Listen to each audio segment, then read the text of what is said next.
Hey, what's going on, everybody? I am back, and I am here with the rest of my picks for Week 10's action.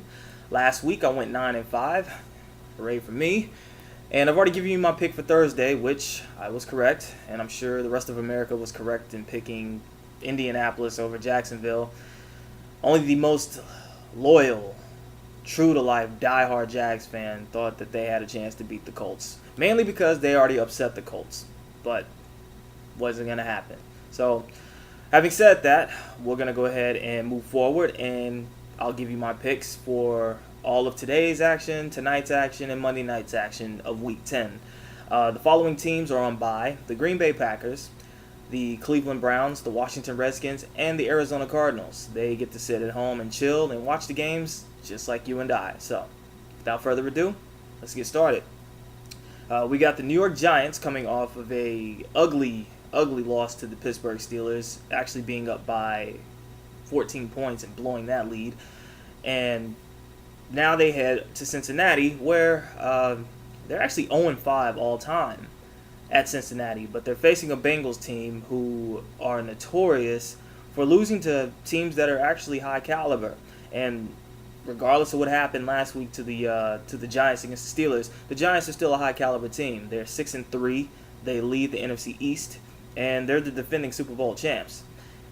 They head to Cincinnati to take on a Bengals squad that is mightily struggling. They took the L to the Denver Broncos last week, and they're looking to try to get back into this AFC wildcard race, but it's kind of slipping away from them. And it's going to slip away from them even more. I've got the Giants winning this one. I think Manning's week last week, I think he's pretty upset about that, and I think he's going to make a statement just like his big brother did against the Cincinnati Bengals and get the Giants back on that winning trail. So, sorry Bengals fans, but when your team faces opposition that's actually good, they suck. So, that tradition continues. Next up, we have the San Diego Chargers, who beat the flaming dumpster of the NFL, the Kansas City Chiefs, last week. And they head to Tampa Bay to face the Tampa Bay Buccaneers, who quite possibly could have the Rookie of the Year in Doug Martin, who literally ran wild all over the Oakland Raiders defense to the tune of, 250 yards, something like that? Yeah, he had well over 200 yards in that game, 4 touchdowns. 3 of them were touchdowns of 40 or more, and they're at home. I like Tampa Bay at home. I like what Josh Freeman and Vincent Jackson have going as far as a QB receiver connection, and of course Doug Martin. Just talked about him. I don't think I need to say any more. And they're at home. The San Diego Chargers, yeah, you blew out the Chiefs, but don't get it twisted. You're still a team in disarray. And that win was fool's gold. And today is going to be proven as fool's gold because I see the Buccaneers getting the victory in this one, mainly because they're at home. The Chargers are having to fly coast to coast to play this team. And plus, the Chargers really aren't that good. They just beat a team that's even worse than they are. So, don't let last week fool you. I got Tampa Bay in this one. Tennessee Titans, after getting mollywopped by the Chicago Bears in more ways than one. I'm talking offensively, defensively, special teams. They gave up touchdowns to the Bears in any way you can imagine. Not to mention just turning the ball over, was it 6 times in the first half? And then letting Charles Tillman just rip off 4 straight fumbles. He ripped the ball out of receivers' hands. I mean, like the ball was full of soap and grease and oil. Like they couldn't hold on to the ball whenever this man was around. They got worked. They gave up over 50 points to the Bears. So now they have to travel to Miami, who are coming off of a very close loss to the Indianapolis Colts. This Miami team is very good, ladies and gentlemen. Ryan Tannehill has definitely settled in as being the starting QB of the Miami Dolphins. Reggie Bush has settled into being the running back for the Miami Dolphins, and this team's defense is very good. It's very underrated, and I see them winning. They're at home. I like Miami at home. They play, most home teams, of course, traditionally they play a lot better at home, and Miami's one of those teams, and I just think that they have a lot more talent.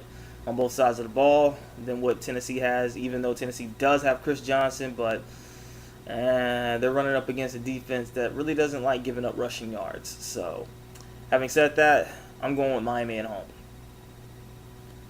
Denver Broncos, coming off an impressive win against the Cincinnati Bengals, travel to Carolina to take on Cam Newton and the Carolina Panthers. I like Denver on the road. Peyton has settled into that team, and he is the Peyton we know. And he is getting it done offensively. He does have a knack for throwing interceptions in bunches, but then he'll settle down and, move the ball like only he can. And Carolina, they did beat the Washington Redskins at Washington, but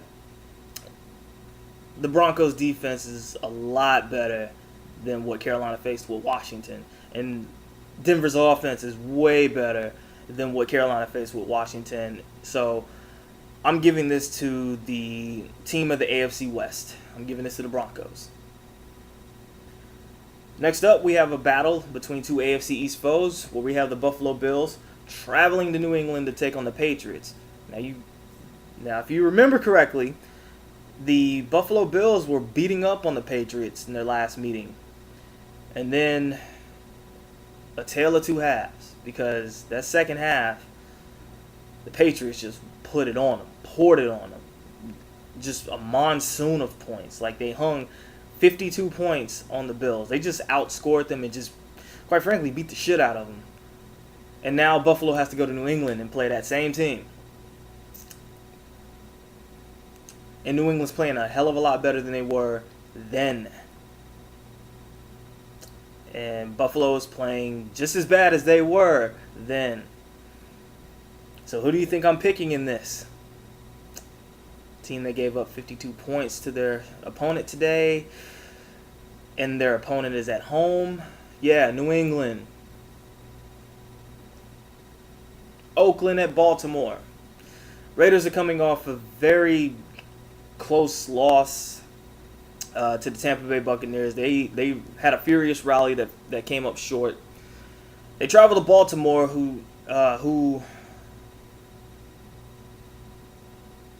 I'm really trying to find something positive about what the Ravens have been doing so far this season. They got beat the hell up by the Houston Texans a couple weeks ago.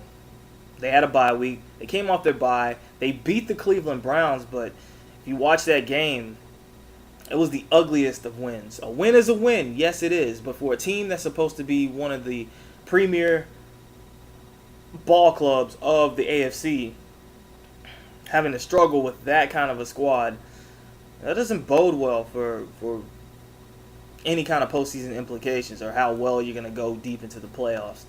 But this is also the same Baltimore Ravens team that doesn't like to lose at home. So I think they get refreshed, recharged, and rejuvenated, and I think they beat up on the Oakland Raiders at home. So Ravens at home. Now here's a great game coming up. NFC South rivals, and this doesn't get any better, folks. We have the 8-0 Atlanta Falcons traveling to New Orleans to take on the New Orleans Saints. No matter how bad the Saints have been this season, they've had the Falcons' number for quite a while. The Falcons also remember when Sean Payton kept Drew Brees in the game, even though the game was well out of reach, just so he can break the single-season passing record against the Atlanta Falcons. And they remember that. And they also remember the Saints dancing on the Atlanta Falcons logo. And let's just say that there's no love lost between these two teams. These two teams battle it out every time they play each other. Straight up. Having said that, my upset pick is the New Orleans Saints winning this one. They're at home. Drew Brees in the game against Philly, they definitely looked a lot more New Orleans Saints-ish, if you will. They definitely were better in sync. And then, like I said, the Saints have had the Falcons' number for quite a while. I don't see that changing, no matter how well the Falcons are playing. The Falcons are playing extremely well. Hell, they're undefeated. But I like the Saints for the upset on this one. I just have a feeling that that undefeated streak is about to end at the hands of a division rival that knows how to play them. So, going with the Saints. NFC North rivals in this one. We have the Detroit Lions, who basically put it on the Jacksonville Jaguars last week. They traveled to Minnesota to take on the Vikings, who have sort of collapsed in these last few weeks.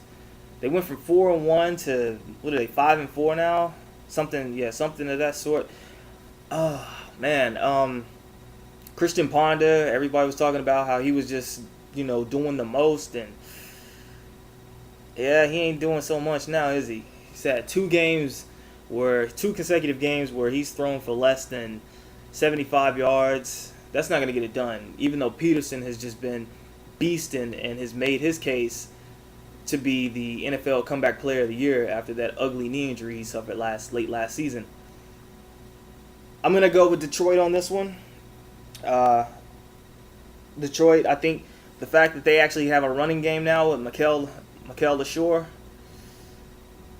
and Matthew Stafford finding his other receivers outside of Calvin Johnson, I think Detroit pulls this one off in the upset. It's not really too much of an upset, but Minnesota plays a lot better at home. Sans the Tampa Bay game, they have a better performance at home, but I don't see that happening today. I see Detroit winning this one, so there you have it. We have the New York Jets, the NFL's ugliest circus, traveling all the way to Seattle to take on the Seattle Seahawks. I'm going with the Seahawks. Anytime the Seahawks are at home, I'm going for them. Maybe one game I don't. You can just take a wild guess at who that one's going to be. But when the Seahawks are at home, they're lethal. Russell Wilson, he's a different quarterback at home. Much better quarterback at home. Then you got beast mode. And then you got that nasty defense, that nasty secondary with Cam Chancellor, Earl Thomas, Richard Sherman. These guys, they dare say they may have one of, if not the best secondary in the NFL. And they're bringing in a team that sucks at throwing. And there's another little side storyline to this, as Mark Sanchez is going to go head-to-head with his former head coach at USC, Pete Carroll. The same Pete Carroll that said Mark Sanchez wasn't ready to enter the NFL draft in 2009 and suggested that he had one more year to get more seasoning.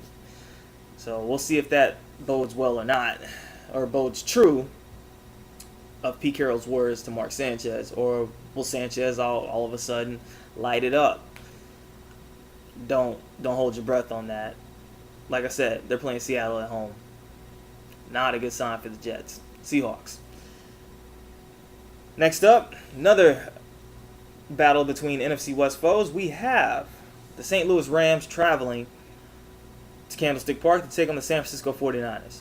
Both teams are coming off a bye. The Niners coming off one of their more impressive victories against the Arizona Cardinals, where Alex Smith threw 19 passes and completed 18 for 232 yards, 3 touchdowns. Michael Crabtree had a great game. Hey, Randy Moss even scored a touchdown. Now they take on a St. Louis Rams team that's coming off a bye week after they got worked badly by the New England Patriots across the pond, if you will, in London, England. But they're no longer in England. They're heading to San Francisco to take on a division rival who actually has a very impressive record at home. They don't like to lose at home unless the New York Giants playing them. Alright, I'm done with the English accent. My apologies. The Niners at home. Division rival. Niners. I like the 49ers at home. St. Louis Rams just don't have that kind of firepower. And they don't play as well when they're on the road. Niners play impressively at home. So, there you have it. Niners. Now, another fun storyline-filled matchup. We have two NFC East rivals who, high expectations, not meeting them at all. The Dallas Cowboys versus the Philadelphia Eagles. And the head coach should get fired after this game bowl. Basically, Jason Garrett and Andy Reid are sitting on some hot seats. More Andy Reid than Garrett, but still. You look at what the Dallas Cowboys have done. The Cowboys are second in the NFL as far as bad turnover margin. Only the Kansas City Chiefs have a worse margin. The Philadelphia Eagles look like wet doo-doo against the New Orleans Saints. I mean, they racked up 400 total yards but only got 13 points. Their red zone offense was atrocious, putrid. The Dallas Cowboys also coming off of an ugly loss to the Atlanta Falcons where I guess they were hanging in there tough, but then collapsed near the end. I mean, they just find spectacular ways to lose. And they're going to find a spectacular way to lose this one too, because I have Philly at home. This is a desperate game for both teams. And Andy Reid knows from what the owner of the Eagles told him that basically this playoffs are bust. And if him and Vic want to salvage whatever respect, whatever luster that their resumes had over these last few seasons, they need to win this game. And I see them doing that. I see a healthy dose of Shady McCoy running all over Dallas' defense, which should give Vic more time to actually complete passes and to hit receivers downfield. So I've got the Philadelphia Eagles at home. We have a great Sunday night game coming up tonight, folks. We have the battle of the 7-1s.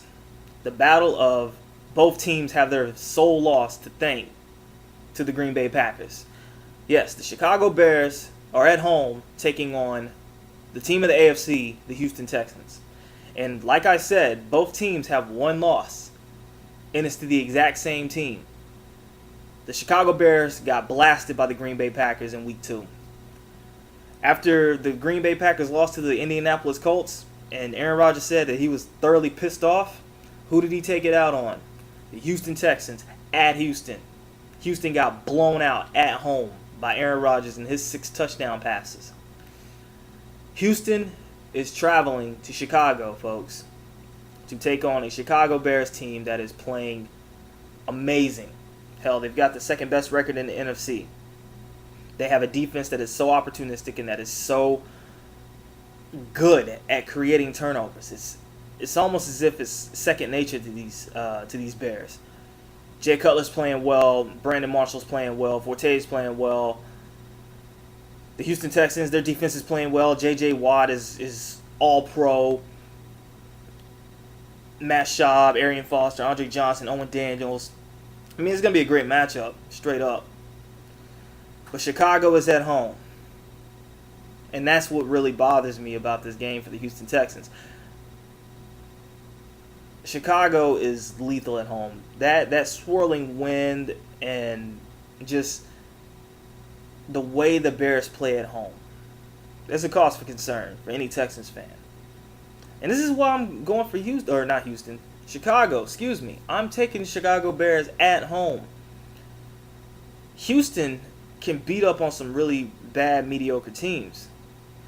But it's these good teams that they play that they just come up short. Yes, but what about Baltimore? They beat up Baltimore. Hell, everybody's been beating up on Baltimore. Houston just found a way to win. But, like I said, they let Green Bay grind their muddy-ass boots all over their couch. Aaron Rodgers just turned Houston's defense out. 6 touchdown passes. Think about that. Now, and this was at home. This was at Houston. Now they got to go to Chicago and play a lethal team. I like Chicago in a close one on this one. I just think because of the home field advantage and Houston being a dome team and having to go into some cruddy weather to play a really stout, lethal team right now, I just don't think Houston's got it. I think Chicago will get this one. And our final game, which is a Monday night game, which is quite possibly one of the ugliest Monday night games, but not as ugly as, the Kansas City, San Diego Thursday night game. But, our flaming dumpster is back. The Kansas City Chiefs travel to Heinz Field to take on the Pittsburgh Steelers. And you got to be kidding me if you think that I'm going to say that Kansas City has a chance to beat Pittsburgh at Pittsburgh. Not gonna happen. This team sucks. Really, really, really, really, really bad. Oh, but hey, Romeo Crennel fired himself as the defensive coordinator. Yeah, because that really helps.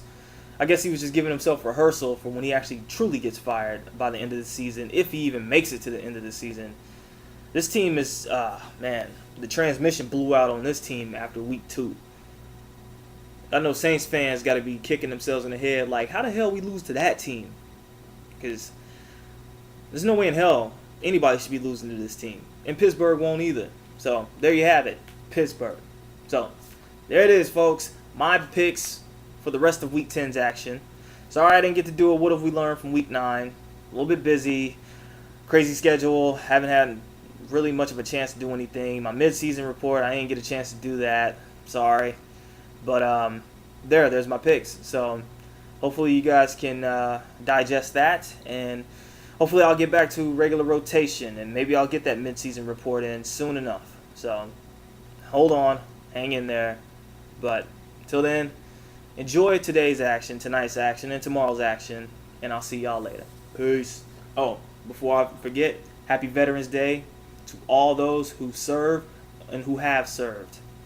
Because without you all, I would not have this opportunity to do something like this in any way, shape, or form. And being the son of a soldier, U.S. Army, and being a member of Kappa Alpha Order, militaristic an organization, military has always been in my heart. It's been in my blood. It's been in every facet of my life, and I appreciate it. I respect it, and I'm so thankful for all of our men and women in the armed services, past, present, future. Thank you. God bless you.